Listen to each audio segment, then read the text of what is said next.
네, 안녕하십니까? 네, 행복한 안식일입니다. 오늘은 생명에서 생명으로라는 주제로서 하나님의 말씀을 전해드리고 싶습니다.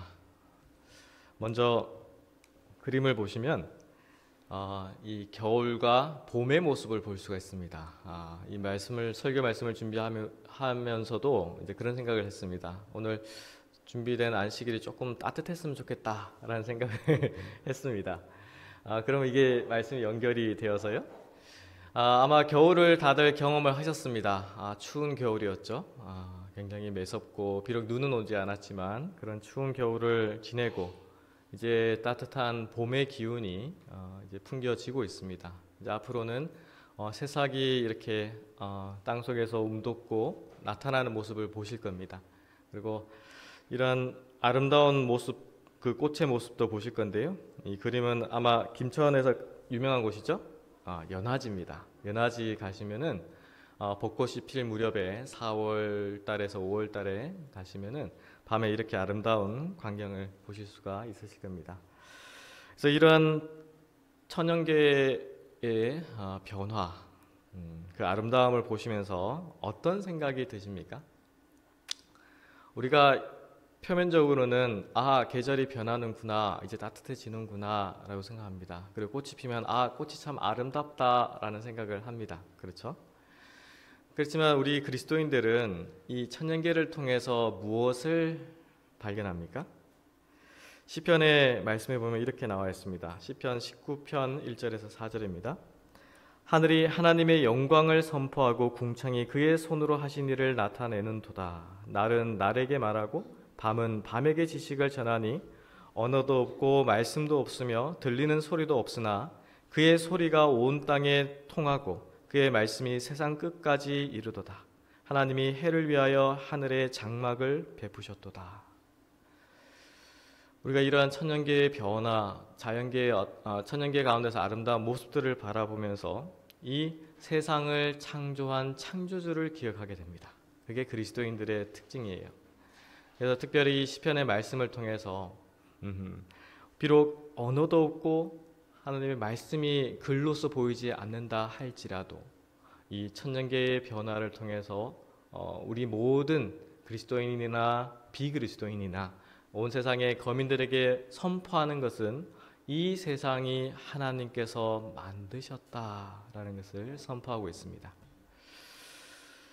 아모스 5장 8절에 보면 이런 말씀이 있습니다. 묘성과 삼성을 만드시며 사망의 그늘을 아침으로 바꾸시고 낮을 어두운 밤으로 바꾸시며 바닷물을 불러 지면에 쏟으시는 이를 찾으라. 그의 이름은 여호와시니라. 이 묘성과 삼성이 어렵죠? 이게 뭘까? 다른 번역에 보시면은 이렇게 나옵니다. 북두칠성과 오리온 성자를 만드시고 어두움을 뒤엎어 아침으로 만드시고 낮을 어둡게 하여 밤이 되게 하시고 바닷물을 불러 올려 온 지면에 쏟으시는 그분은 이름이 여호와이시다. 현대어 번역입니다. 그래서 이 밤하늘에 보이는 별들도 하나님께서 창조하셨다, 만드셨다라는 것을 증거하고 있다라고 우리 믿는 그리스도인들은 그렇게 믿고 있습니다.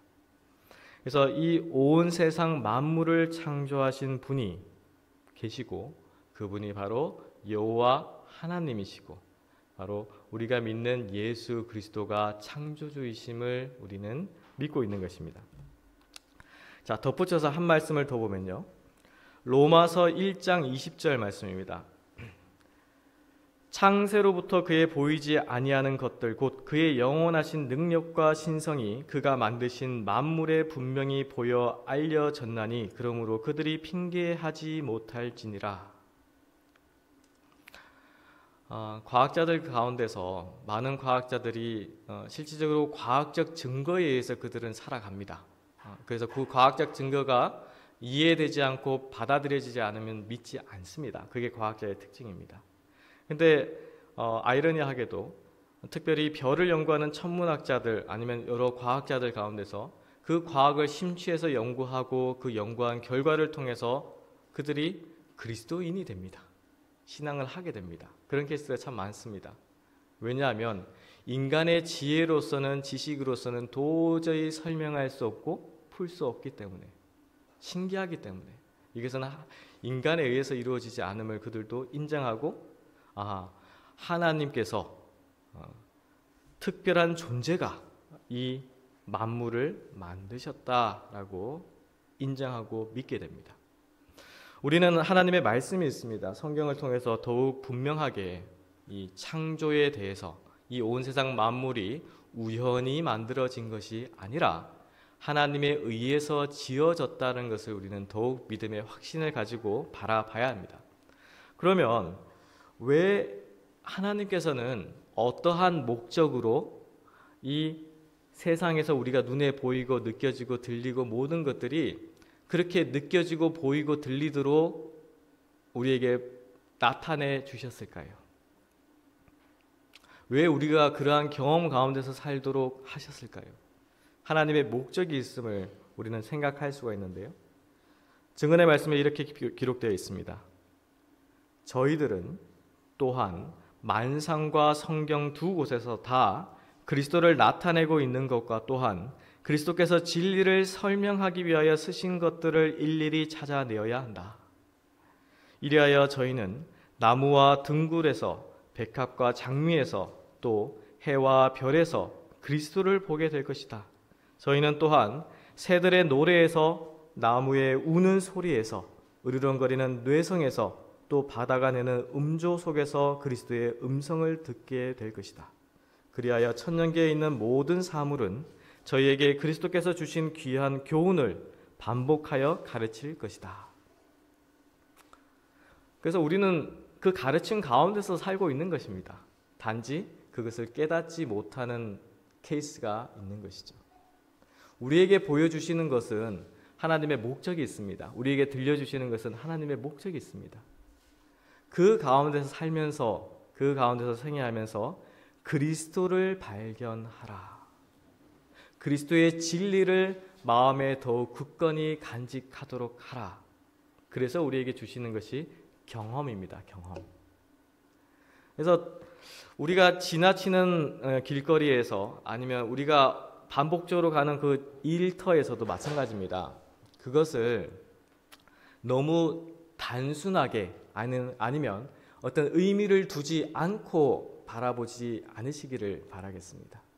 우리가 가는 발걸음 속에서도, 우리가 자주 가는 그곳에서도 분명히 하나님께서 보여주시는 진리의 기별이 그 속에 있습니다.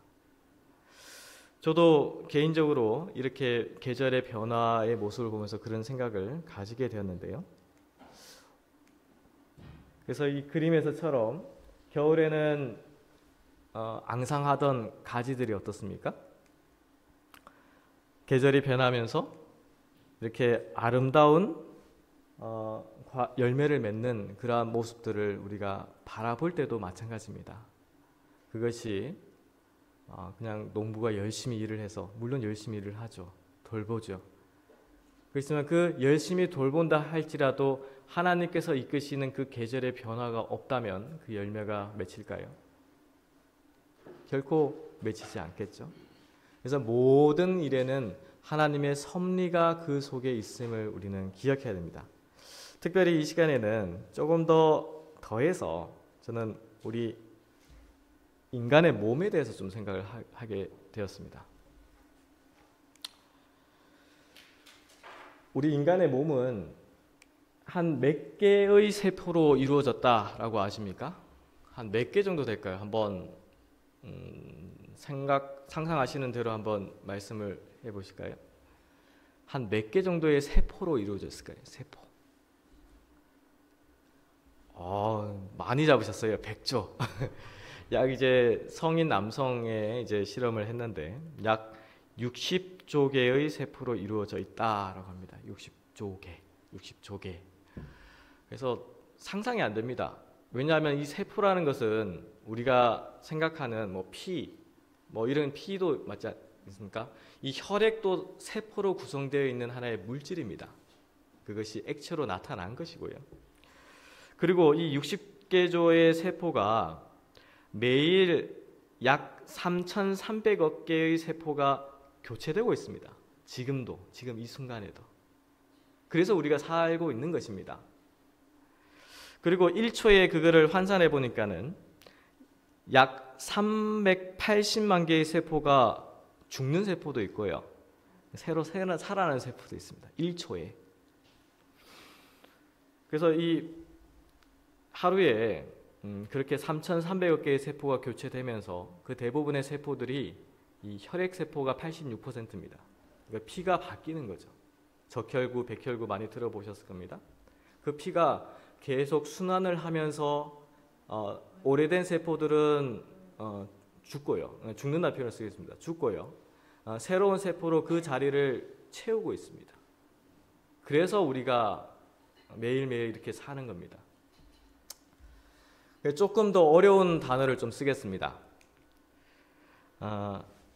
아포토시스라는 것이 있습니다.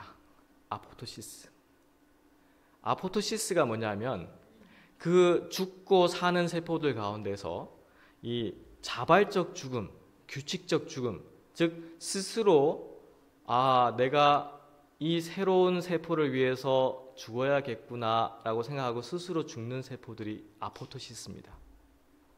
이 아포토시스를 통해서 새로운 세포로 교체가 되는 겁니다. 1초에 380만 개가요. 근데 이 네크로시스라는 것이 또 있습니다. 네크로시스가 뭐냐면 타이적 죽음입니다. 타이적 죽음. 사고나 어떤 극심한 질병으로 인해서 그 장기나 기관들이 더 이상 기능들을 할 수 없을 때 세포가 죽을 때가 안 됐는데도 어쩔 수 없이 죽는 겁니다. 폭발해서 죽는 겁니다. 그것이 네크로시스입니다. 그래서 불규칙적 죽음이라고 표현할 수가 있는데요. 이 아포토시스와 네크로시스를 저도 이제 설교를 준비하면서 제가 의학에 대해서 그런 지식이 많지는 않은데요. 좀 보면서 이것 속에도 영적인 의미가 있구나 하는 생각을 하게 되었습니다. 덧붙여서 조금 더 첨가해서 좀 설명을 드리면 여기는 기록되어 있지 않지만 아포비오시스라는 것이 있습니다. 아포비오시스는 무엇이냐 하면 우리 신체 기관들 중에서 특별한 구간들이 있습니다. 특별한 기관이 있습니다. 그 기관에는 이 아포토시스로 인해서 자발적으로 죽고 살아나는 그런 작용을 하지 않는 기관이 있습니다. 그것이 어디다라고 생각하십니까? 두 군데가 있습니다. 심장하고 머리입니다. 네. 심장의 심근세포라고 있죠. 심장 심근세포와 뇌의 신경세포는 태어날 때 가지고 있던 그 세포에서만 삽니다. 그것이 나이가 들면서 이 뇌 같은 경우는 아포비오시스라는 현상에 의해서 이 세포들을 오래된 세포들이 자체적으로 수축이 되면서 떨어져서 DNA에서 떨어져서 죽습니다. 그게 아포비오시스인데 그것이 더욱 많이 진행이 되면 그것이 DNA로 떨어지는 개수가 더욱 많아지고 떨어진 세포들이 대식세포나 이런 세포들에서 먹어지지 않고 계속 그 뇌에 남아있으면 뭐가 되냐면 알츠하이머 병입니다. 그게 치매라고도 하죠. 그래서 이 뇌를 항상 우리가 소중히 다뤄야 되는 이유 중에 하나가 그겁니다. 그래서 어릴 때 우리 선조들이 참 지혜가 좋았던 것이 머리를 때리지는 않습니다. 왜 머리를 때리지 않는지 아십니까? 그런 충격에 의해서 신경세포들이 죽을 수가 있기 때문입니다. 그래서 엉덩이나 회초리를 드는 겁니다. 지혜롭죠? 그래서 이 두뇌를 뇌를 항상 소중하게 간직하시기를 바라겠습니다. 그리고 그것을 자꾸 활용을 해야 됩니다.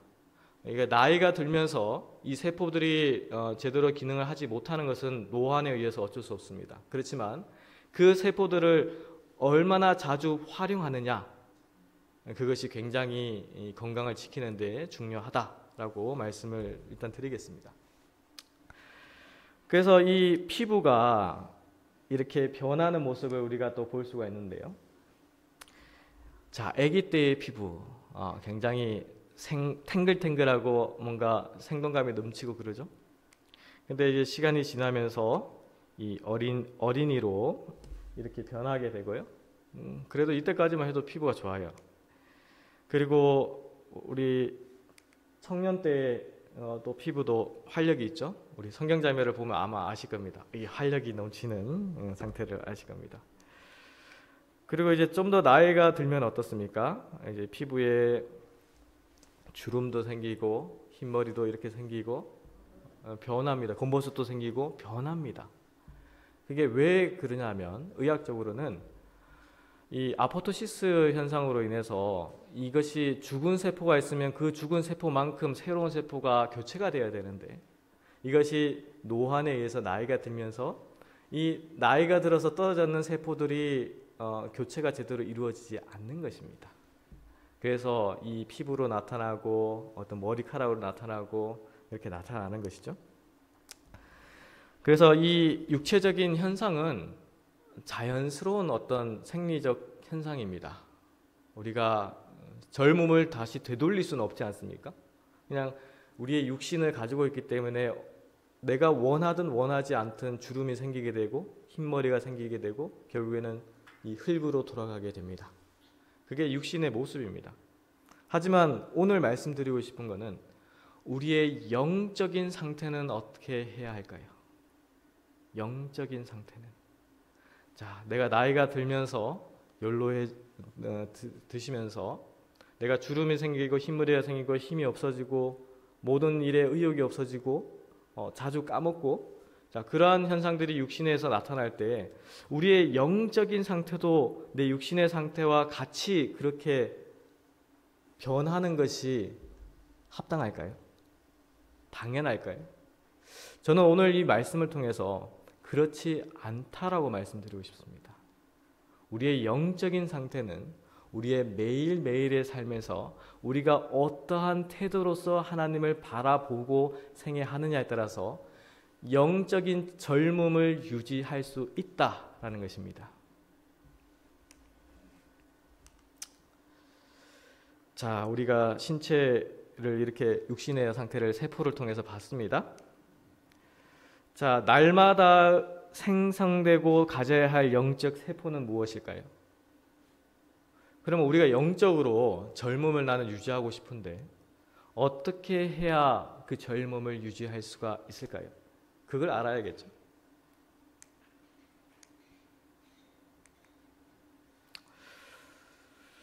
요한복음 6장 53절에서 55절 말씀입니다. 예수께서 이르시되 내가 진실로 진실로 너희에게 이르노니 인자의 살을 먹지 아니하고 인자의 피를 마시지 아니하면 너희 속에 생명이 없느니라. 내 살을 먹고 내 피를 마시는 자는 영생을 가졌고 마지막 날에 내가 그를 다시 살리리니 내 살은 참된 양식이요 내 피는 참된 음료로다. 저는 이 말씀을 볼 때마다 그 의미가 점점 새롭게 들립니다. 처음 이 말씀을 대할 때는 성만찬 예식을 통해서 그러한 일이 이루어지고 성만찬 예식이 그렇게 중요한 의미를 가지고 있는 예식이다 라는 생각을 가지게 되었습니다. 그 의미도 맞습니다. 그래서 우리가 성만찬 예식을 자주 해야 하는 이유 중에 하나가 바로 이러한 영적 경험을 하기 위함입니다. 근데 이 말씀을 다시금 바라보면서 그런 생각이 들었습니다. 만약 매일의 삶이 성만찬 예식으로 이루어진 삶이면 어떨까? 내 매일의 삶이 참된 양식이고 참된 음료로가 하는 그 예수 그리스도의 살과 피를 취하는 삶을 살면 어떨까? 그것이 무엇이라고 했습니까? 영생이다라고 했습니다. 우리가 세포를 통해서 봤듯이 영적 세포를 새롭게 할 수 있는 그 길이 있는데 그것은 바로 예수 그리스도를 영적으로 마음에 받아들임으로써 그것이 이루어짐을 알 수가 있습니다. 오직 그 길밖에 없어요. 우리의 영적 세포를 새롭게 할 수 있는 길은 바로 그 길밖에 없습니다. 자, 그래서 덧붙여서 말씀을 주십니다. 요한복음 4장 14절 말씀인데요. 내가 주는 물을 마시는 자는 영원히 목마르지 아니하리니 내가 주는 물은 그 속에 영생하도록 솟아나는 샘물이 되리라. 의에 줄이고 목마른 자는 저희가 어떻게 된다고요? 배부를 것이요. 바로 이 의에 줄이고 목마르는 자들에게 해당하는 말씀입니다. 그래서 예수님을 끊임없이 바라보라라고 하는 그 이유가 바로 그런 이유입니다. 왜요? 그 속에만 생명이 있기 때문에, 그 속에만 우리가 살아갈 수 있는 영적 세포를 공급받을 수 있기 때문에. 이 그리스도의 은혜에 대해서 증언의 말씀에 있는 글을 좀 읽어드리고 싶은데요. 자, 은혜의 계시입니다. 그리스도께서 언급하신 물은 그분의 말씀 가운데 있는 은혜의 계시다. 그의 성령, 그의 가르침은 모든 영혼들을 만족해 하는 샘과 같다. 그리스도 안에는 항상 충만한 기쁨이 있다. 그리스도의 말씀 가운데 있는 그리스도의 인자하신 임재는 그분이 목마른 자들에게 새 힘을 주시는 생명수의 샘으로 표상된 분이라고 항상 말하고 있다. 항상 살아계신 구주를 모시는 것은 우리들의 특권이다. 그는 우리 내부에 심겨진 영적 능력의 무엇이다요? 근원이시다. 그리고 그분의 영향은 말과 행동으로 흘러나갈 것이며 우리들의 영향권 내에 있는 모든 사람들에게 새 힘을 줄 것이며 그들의 마음속에 힘과 순결을 얻고자 하고 평화와 거룩함, 슬픔이 따르지 않는 즐거움을 얻고자 하는 욕망과 포부를 갖게 할 것이다. 이것이 구주께서 내재하시는 결과이다. 예수님을 믿습니다. 예수님이 나와 함께 하십니다. 자주 이야기합니다. 근데 그 결과는 말뿐만 아니다라는 것을 우리는 항상 기억해야 합니다. 나와 함께 하시는 그리스도를 통해서 내가 대하는 모든 사람들에게 그러한 선한 영향력, 그리스도의 감화력을 끼치고 있는가?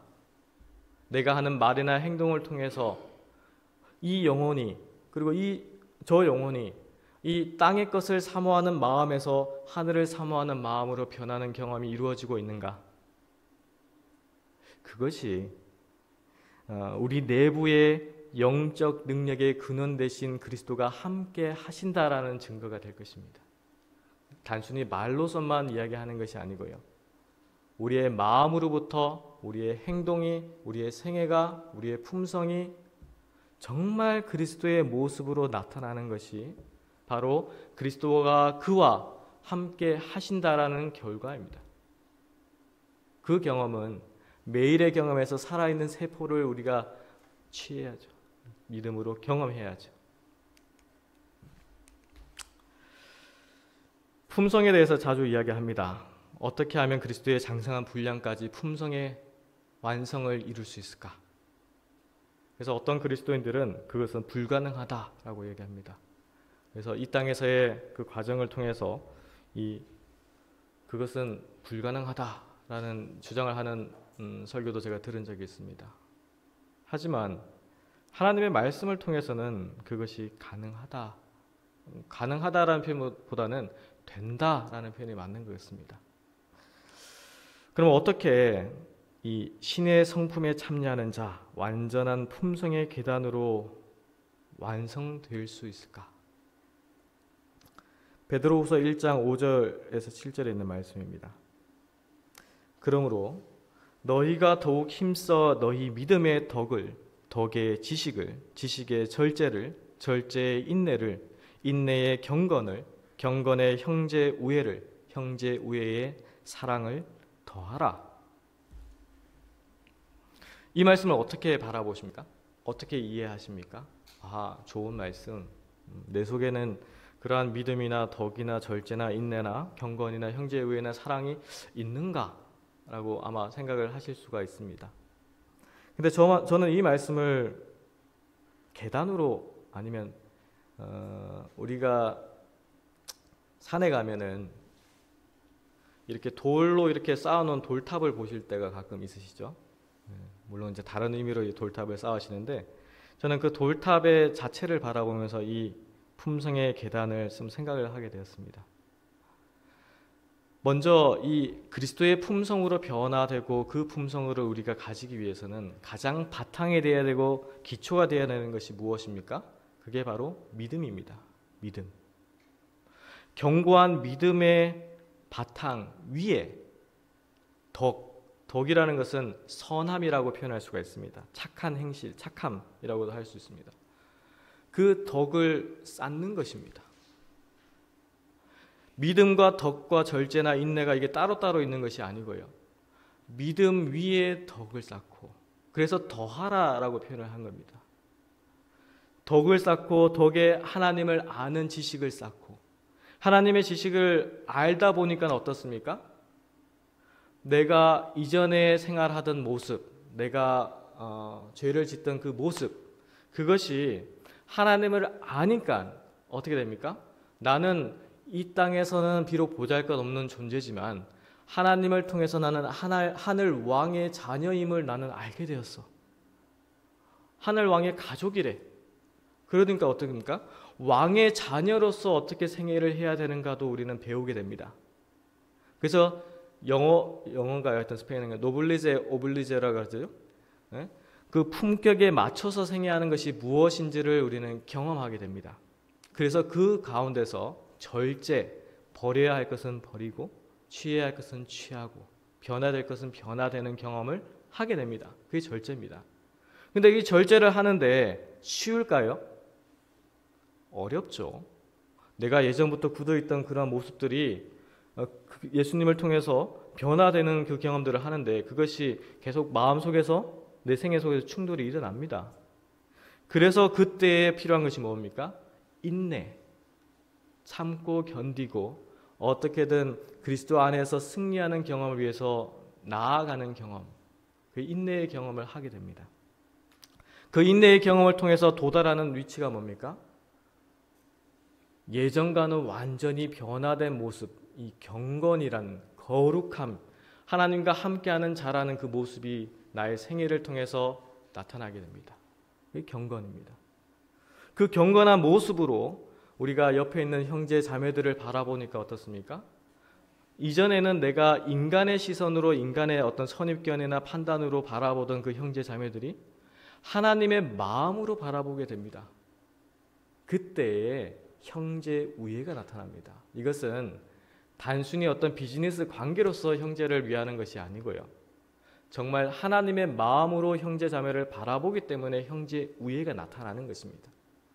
그러한 모습이 이루어질 때에 그것이 우리가 쉽게 얘기하는 사랑. 이 사랑은 우리의 인간의 어떤 편협한 사랑이 아닙니다. 오해하시면 안 됩니다. 이것은 하나님의 완전한 사랑을 이야기하고 있습니다. 이 경험이 이루어진 자가 바로 품성의 완전함을 경험하고 있는 자의 모습입니다. 그리스도의 완전한 분량에까지 자라난 모습입니다. 그래서 이 베드로후서에 있는 말씀을 깊이 연구하십시오.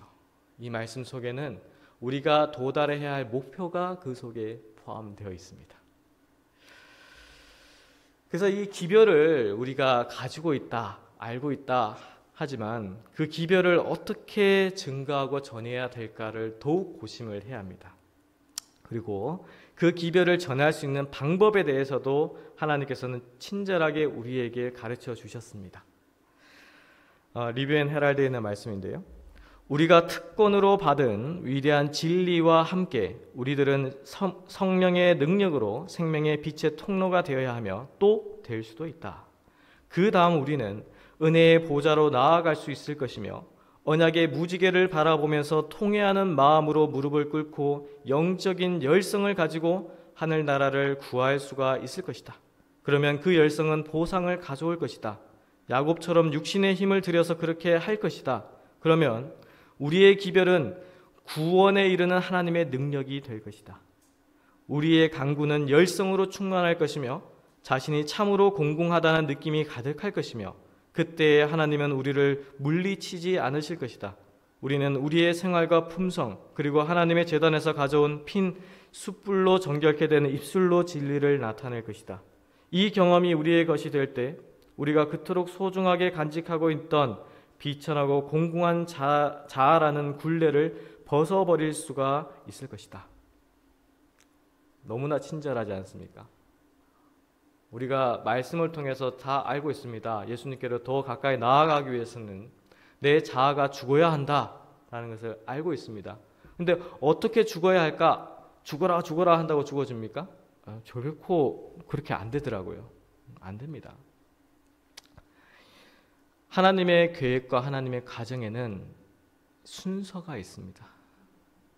우리가 그 순서를 무시하거나 경시하거나 아니면 나는 생각할 때 이렇게 하면 될 것 같아 라고 아무리 노력해 보십시오. 되는가? 저는 안 되더라고요. 하나님의 역사하심 가운데서 하나님께서 보여주신 그 이정표대로 가는 발걸음 가운데서 하나님의 능력이 나타나는 것입니다. 우리가 기별을 가지고 있지만 그 기별이 성령의 능력으로 선포되기 위해서는 이러한 하나님의 계획에 우리가 발 맞춰서 같이 나아가야 됩니다. 그것이 유일한 길입니다. 그러할 때에 이 영혼의 놀라운 변화가 일어나게 됩니다. 이것이 개인의 경험이 될 수 있고 교회의 경험이 될 수가 있습니다. 자, 그러면 날마다 죽어야 하고 또 가져서는 안 될 영적 세포는 무엇일까요? 한번 보도록 하겠습니다. 마태복음 15장 18절에서 20절 상단에 있는 말씀입니다. 입에서 나오는 것들은 마음에서 나오나니 이것이야말로 사람을 더럽게 하느니라. 마음에서 나오는 것은 악한 생각과 살인과 간음과 음란과 도적질과 거짓 증거와 회방이니 이런 것들이 사람을 더럽게 하는 것이요. 이 빨간 걸로 표현되어 있는 이 단어들을 잘 보시고 우리 마음 가운데서 어떠한 부분이 내 마음 가운데 불현듯 일어날 때가 있습니다. 어떤 환경에 의해서, 사람에 의해서. 그러면 이런 마음이 일어날 때 이것이 나를 더럽게 하는 것이다 라는 것을 잊어버리지 마시기를 바라겠습니다. 그런 생각이 들어올 수는 있지만 그 생각을 빨리 하나님께 간구해서 버리도록 해야 합니다. 그 생각이 자리를 잡고 내 마음을 차지해서 내 생애를 그쪽으로 가도록 하는 것은 굉장히 어리석은 일입니다. 그리고 덧붙여서 오늘날 현상과 또 우리가 또한 가질 수 있는 또 마음을 디모데후서를 통해서 또 보도록 하겠습니다. 사람들이 자기를 사랑하며 돈을 사랑하며 자랑하며 교만하며 비방하며 부모를 거역하며 감사하지 아니하며 거룩하지 아니하며 무정하며 원통함을 풀지 아니하며 모함하며 절제하지 못하며 사나우며 선한 것을 좋아하지 아니하며 배신하며 조급하며 자만하며 쾌락을 사랑하기를 하나님 사랑하는 것보다 더하며 경건의 모양은 있으나 경건의 능력은 부인하니 이 같은 자들에게서 내가 돌아서라. 이것이 또한 우리 마음 속에 있을 수 있는 요소들입니다. 그리고 이 세상의 편만에 있는 마음입니다. 이 모든 것에 해당하기 때문에 전쟁이 일어나기도 하고요. 싸움이 일어나기도 하고요. 죽이기도 하고요. 속이기도 하고요. 그런 일이 일어나는 것입니다. 하나님을 아는 자들, 예수님을 믿는 자들, 우리는 이러한 마음으로부터도 도망가야 되고요. 이러한 마음을 가진 자들에게서도 도망을 가야 됩니다. 그리고 궁극적으로는 사단으로부터 도망가는 경험을 해야 합니다.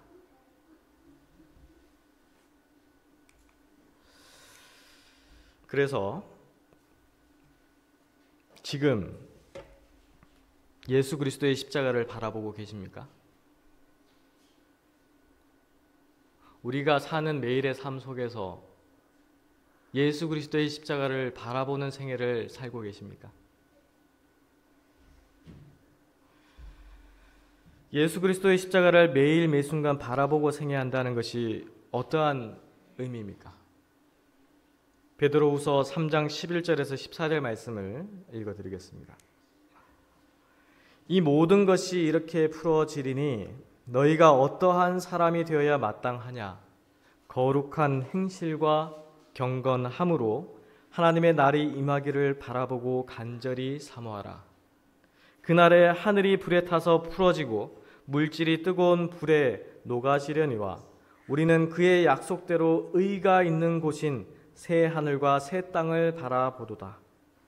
그러므로 사랑하는 자들아, 너희가 이것을 바라보나니 주 앞에서 점도 없고 흠도 없이 평강 가운데서 나타나기를 힘쓰라. 아멘입니까? 힘써야 합니다. 왜 힘써야 하는가? 힘쓰지 않으면 사단은 언제든지 미혹하는 영으로서 끌어내리려고 해요. 언제든지. 우리의 마음 가운데 조그마한 어떤 불신, 의심, 어떤 비방하는 정신, 그런 마음들이 내 마음을 차지하기를 사단은 너무나 원합니다. 그래서 그러한 모습에 의해서 다툼이 있고 논쟁이 있고, 그래서 이 교회 내에서도 분쟁이 나타나는 거죠. 사단이 원하는 모습이에요. 그렇지만 그러한 지경에 있다 할지라도 하나님을 신실히 따르는 남은 자들이 있다. 그러한 자들의 특성은 거룩한 행실과 경건함이 그들의 생애를 이루게 될 것이고, 그들의 말이나 행동 어느 순간에도 항상 바라보는 시선이 이 하나님의 날이 임하기를 바라보고 간절히 사모하는, 즉 하늘을 사모하는 정신이 그의 말과 행동에서 나타나게 될 것입니다. 그러한 자들이 바로 약속대로 하나님의 유업을 받을 자들이에요. 아무나 받는 것이 아닙니다. 그래서 이 아무나가 아닌 자들이 받는 것입니다.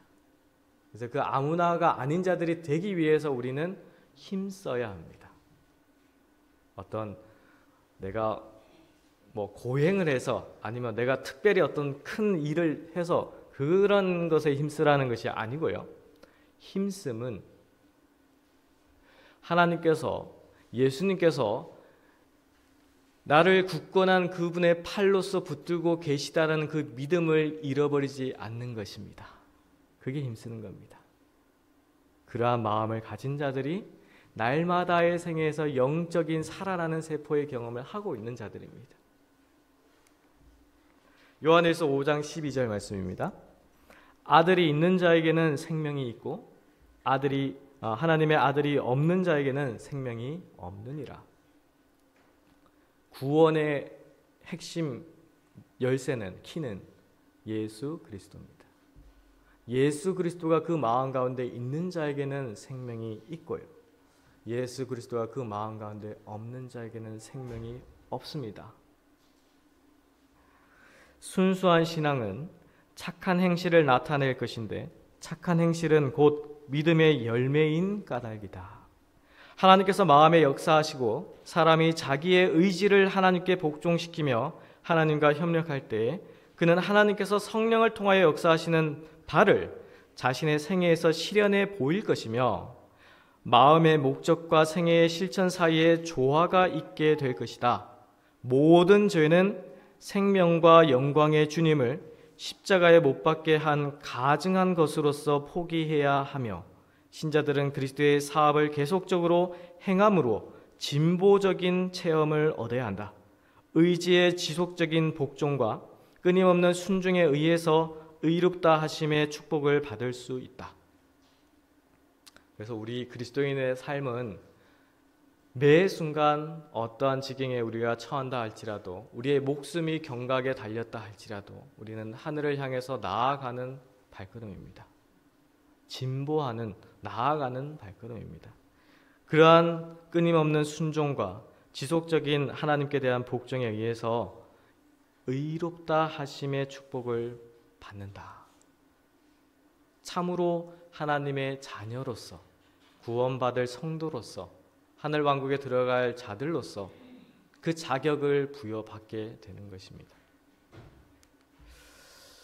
그래서 오늘 자세하게 우리 인체의 어떤 세포를 통해서 하나님의 말씀을 또 증거를 드렸는데요. 정리를 하면서 질문을 드리겠습니다. 영적 열성을 가지고 영적 세포 활동이 활발하게 이루어지고 있습니까? 우리 몸속에서 아포토시스, 즉 오래되고 낡고 죽어야 할 세포는 규칙적으로 죽고 살아날 세포가 규칙적으로 살아나서 그 자리를 채우고 있는 그러한 활발한 활동이 우리의 영적 마음, 영적 신체에 있습니까? 우리 영혼의 신체에. 두 번째로, 죽어야 할 인간의 마음이 잘 죽고 있습니까? 왜 그렇습니까? 죽어야 할 세포가 죽지 않으면 어떻게 된다 그랬죠?